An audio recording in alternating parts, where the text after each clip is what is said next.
Leave it. Yes. Good boy, Luca. Good boy. All right, come here, boy.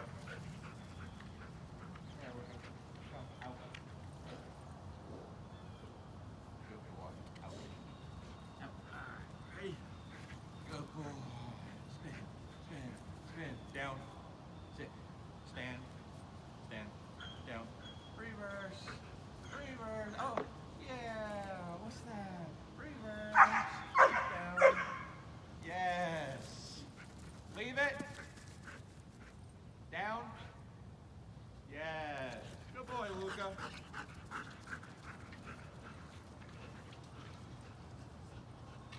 Atta boy. Come here, come. Out. Oh, that's a good boy. That's a good boy. Ready? Luca, come. Come. Hey, let's go. Good boy. Over here. Heel. Good. You want it? You want it? You want it really bad? Oh, you're so excited? You're excited? So excited? Heel. Heel. Over here. Heel. Good. So excited? Yes. Leave it.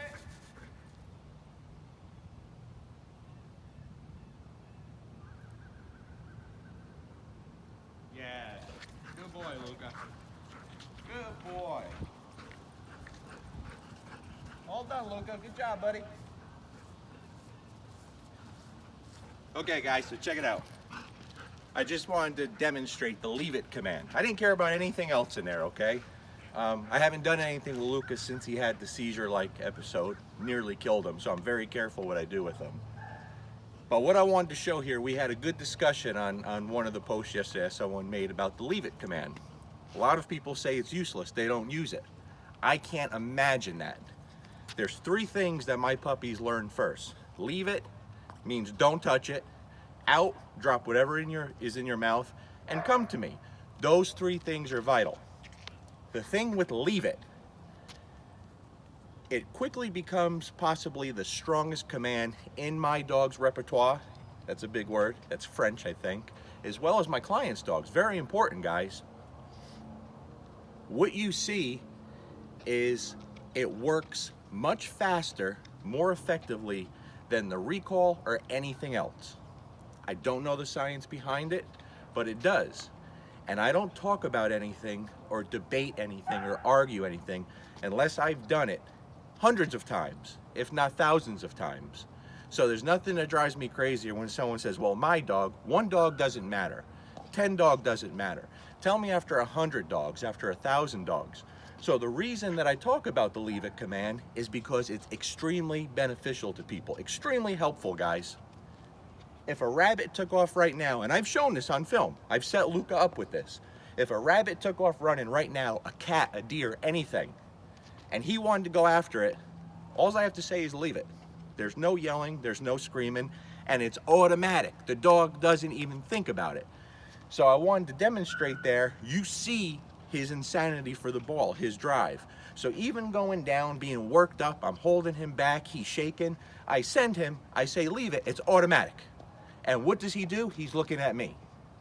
And then from there, I can tell him down, I can tell him come, I can tell him anything, and he's going to, okay? So then what I demonstrated the last time there is I gave him the recall, I think on the way to the ball. And you see hesitation, you see a little confusion, because the drive overrides that. But the drive never overrides the leave it command. Not sure why. I think in my mind, maybe, the dog figures, let's say it's chasing an animal, you tell them leave it. Maybe they think, well shit, if I catch it, I can't touch it anyway, so what's the sense? But it's extremely effective. I don't understand this concept of not just being literal with the dog, okay? I'm going to teach what I preach all the time. I'm gonna tell the dog exactly what I want. So if I don't want him to touch something, I'm gonna tell him to leave it. There is nothing simpler than that. That is the simplest form of communication between human and dog. Being direct and letting him know exactly what you want. Now, if you don't believe in the command or you think it's useless and you want to give the dog you know, a down when they're about to approach something you don't want them to touch, or you want to there's nothing wrong with that's on you.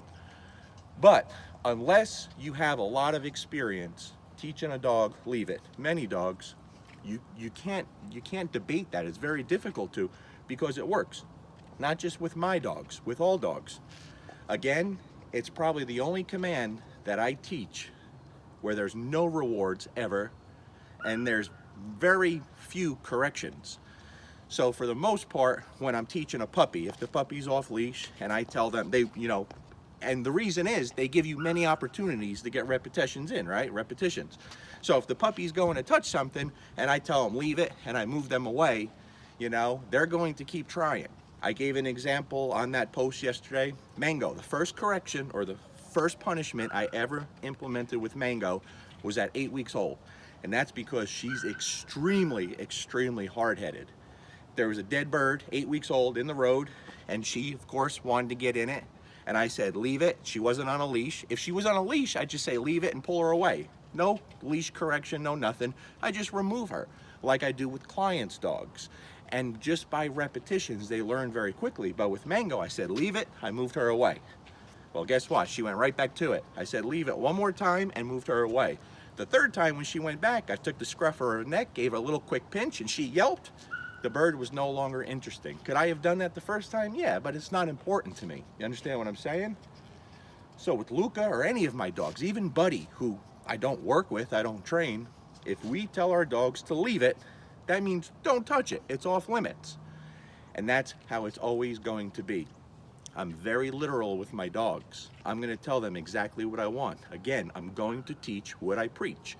I'm going to explain to them and show them exactly what I want. I don't understand the concept of telling a dog, if your dog's going out and there's a big pile of cow poop and you don't want them in it. For me, I don't understand the concept of telling them to down or come. That's just foreign to me. Because to me, then the dog never learns, hey, I don't want you to touch that. And I want the dog to know, hey, that's off limits. I don't want you to touch it. But if that's your style and that's what you prefer, again, there's nothing wrong with it. But don't discount someone else's style, especially someone like myself who has shown it for years. I did a video years ago with my 4 dogs in the kitchen with the ribeye steak on the floor, right? Told them leave it, and I went to cook the rest of the dinner. If the dogs are down and there's a steak in the middle of them and I don't want them to touch it, what else can I tell them? I don't want to recall them. I want them where they're at. I don't want them to stand there in a down. So I tell them exactly what I want. Be clear to the dog. Explain what you want. Leave it. Hey, don't touch it. That's off limits. Okay, I don't want to see that. Luca knows that. One other thing, when I teach it, I see a lot of people do this. I'm not saying it's wrong. I don't do it though. I see a lot of people teach leave it with rewards, meaning they'll put some food, some kibble, the dog's kibble or some treats on the ground. They restrain the dog, leash, whatever, and they tell the dog leave it. And when the dog's doing well and not touching it, they mark it and they release the dog to get the food. Again, not saying that's wrong, but I don't do that. Okay, I don't use rewards for that command. And I never, in the teaching process, use something that I'm teaching them not to touch. Okay, so for instance, if I'm teaching the command leave it, I'm not going to then turn around and allow them to have what they want. Once they know it very well, like I did with Luca now, then you could use it for different levels of very advanced obedience, which you guys have seen him do many different things. But if you take all of those things that I've done with Luca in videos, all the more advanced obedience, there's nothing advanced about it. It's all the basics known very well in all situations. So my challenge to anyone, if you think that's not a good command, and by the way, there's no tools. There's no e-collars, there's no leashes. If your dog can't respond to the verbal command at the highest level arousal and distraction, your dog's not trained. And that's just a fact. I can't do that with Mango right now because she's not trained to that level, but she will be shortly. You understand what I'm saying?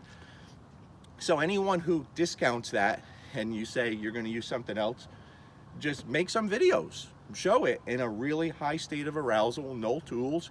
Some of you will do it very successfully no matter how you teach it. And some of you will fail miserably, but you won't talk about it or show it, because a lot of people talk. And in today's world, there's a lot of videos that you could watch. Punishment, punishment, punishment, corrections, corrections, corrections. That's what we hear, right? There's so much emphasis on punishment and corrections, very little emphasis on teaching and training. The fact is, the better you get at training, the less corrections and the less punishment you're using. That's a fact. No one can dispute that. Nothing wrong with punishment and corrections. But when your whole training system is based around that, that's just not my style anyway. You know, that's not my style. But again, I back it up with my dogs. I back it up with my clients' dogs. You understand what I'm saying? It's very important. If your dog performs under that situation, it doesn't matter how you teach it or what commands you use or how you approach it, as long as it works. But I'm saying, for those of you that struggle in those situations, getting your dog to recall from those really high-level distractions, animals, bikes, joggers, cars, anything, the leave it command, I can guarantee you, will work better than anything else. Always. I hope this helps. Again, as long as you're getting the success, guys, and the results, and you're training humanely, do what you got to do. As long as it works. Peace.